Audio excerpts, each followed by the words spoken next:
Hello and welcome to Touched by Eternity.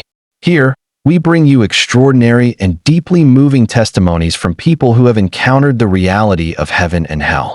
If this is your first time on the channel, I understand how overwhelming this may seem. The things you are about to hear can challenge everything you've ever believed. But I encourage you to stay with us until the very end. These stories are filled with intense emotion, divine insight, and timeless truths that speak to the heart of our Christian faith. Before we begin, I kindly ask you to subscribe to Touched by Eternity and activate the notification bell. It's a simple action, but it helps us share these powerful testimonies with thousands of others who need to hear them. Now let us enter the story of a man whose soul came face to face with eternal truth and was forever changed. My name is David, and I am 63 years old. For most of my life, I have been seen by others as a man of God. I was raised in a Christian home where faith was taken seriously.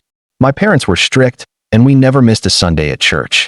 I grew up hearing about heaven and hell, right and wrong, sin and salvation. As a teenager, I started reading the Bible on my own, joining youth fellowships, and eventually became a youth leader. As time went on, I became a respected member of my church, known for my commitment, my discipline, and my knowledge of Scripture. People looked up to me. I led Bible studies, mentored young believers, even preached a few times. From the outside, I was the picture of a faithful Christian. But inside, something was terribly wrong. Beneath the surface of religious activity was a heart full of pain, pride, and bitterness. I harbored deep anger against my father for how he treated us growing up. He was never abusive, but he was cold, harsh, and emotionally distant. I grew up feeling unloved, unwanted, and that wound never healed. When I became a man, I told myself I'd be different, but in many ways, I became the same. My marriage suffered. My wife tried for years to draw close to me, but I kept her at arm's length. I never raised my voice or my hand, but my silence was loud. My pride always got in the way of reconciliation. I couldn't admit when I was wrong. I believed being the spiritual leader meant always being strong, always being right. When she finally left me, I told myself it was her fault.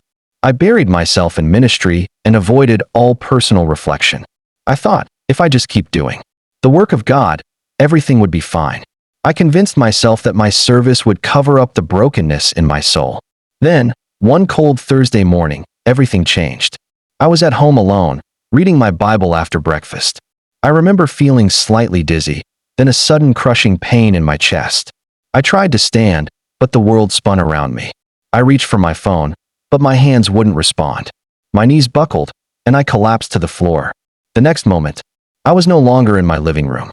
I was somewhere else, somewhere far darker, far more terrifying than I could ever describe. I was in a place void of all peace. The air was thick, heavy, filled with despair and heat that burned yet did not consume. Around me were cries, cries of agony, screams of souls in torment. I turned in every direction, but there was no escape. I could see shapes, people, shadows of people, trapped, twisted in suffering. They tried to run, but the ground pulled at them like quicksand. The sky above was not sky at all, just darkness with no stars, no light, no hope. Panic overtook me. I tried to shout, to pray, to call on Jesus, but my mouth couldn't form the words. That's when I realized I was not dreaming. I was not hallucinating. I was in a place of judgment. I was in hell. I kept asking myself, why? Why was I here? I believed in God. I prayed. I read the Bible. I served in the church. Then I saw a mirror suspended in midair, surrounded by figures, crying out, forced to look at themselves. As I stepped closer, the mirror didn't show my face. It showed my heart. And what I saw terrified me. I saw bitterness, pride, unforgiveness, judgment, hypocrisy. I saw a man who had spoken about grace, but never extended it to others. I saw someone who led prayers, but held hatred toward his own father. I saw a man who preached love, but lacked it in his own home. The mirror exposed my soul, and I fell to my knees in horror.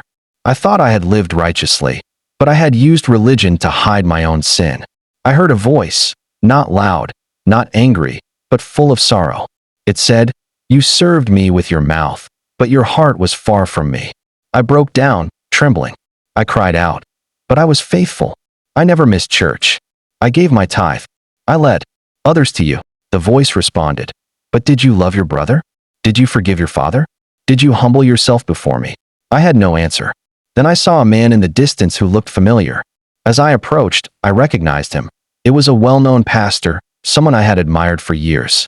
He had built a large ministry, written books, spoken at conferences. I couldn't understand why he was here. I asked him, how? How could you be in this place? His eyes were full of sorrow. He said, I taught others about righteousness, but I lived in hidden sin. I judged others harshly, but refused to deal with my own heart. I silenced those who corrected me. I feared losing my image more than losing my soul.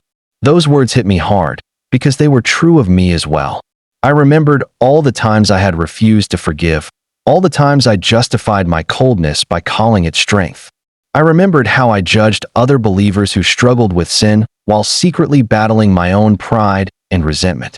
The voice returned, many are here, not for the sins the world sees, but for the secret sins of the heart. Unforgiveness, arrogance, judgment, hypocrisy. They called me Lord with their lips, but not with their lives. I wanted to run, to escape, to undo every mistake, but I couldn't. I felt trapped in my own guilt. I was face to face with eternal judgment, and I was not ready. Suddenly, in the distance, a great light appeared, brighter than the sun, yet gentle. A pathway opened before me, narrow and difficult, but leading toward that light. I stumbled forward, desperate to reach it. The road was filled with obstacles, figures trying to hold me back, voices accusing me, memories flooding my mind. With every step, I felt pain, but also clarity. I began to whisper, Lord, I'm sorry. Forgive me. Change me. I don't want to be this man anymore. As I got closer to the light, everything faded, and I awoke with a violent gasp. I was in a hospital bed, surrounded by doctors and nurses. He's back, someone said. He was gone for several minutes. It's a miracle. But I knew it wasn't just my heart that had stopped. It was my soul that had been judged, warned, and given one final chance. In the weeks that followed, I was never the same. The memory of what I saw in hell haunted me. I couldn't ignore it. I couldn't pretend it didn't happen. I had been given mercy, and I had to act. I began with my father. I visited him in his care home. He was frail, weak, and surprised to see me. I sat beside him, took his hand, and said, Dad, I forgive you.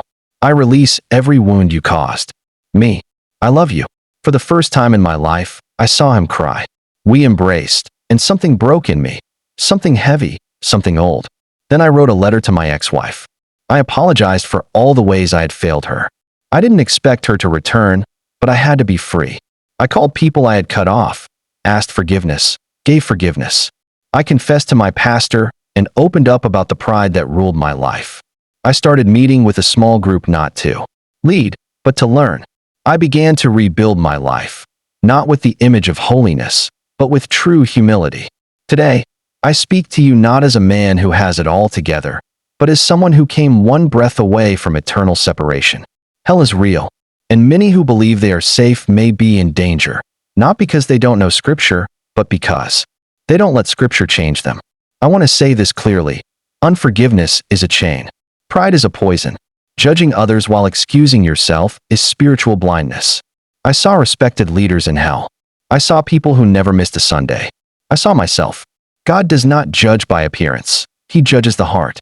If there is bitterness in your soul, confess it. If you haven't forgiven someone, do it now.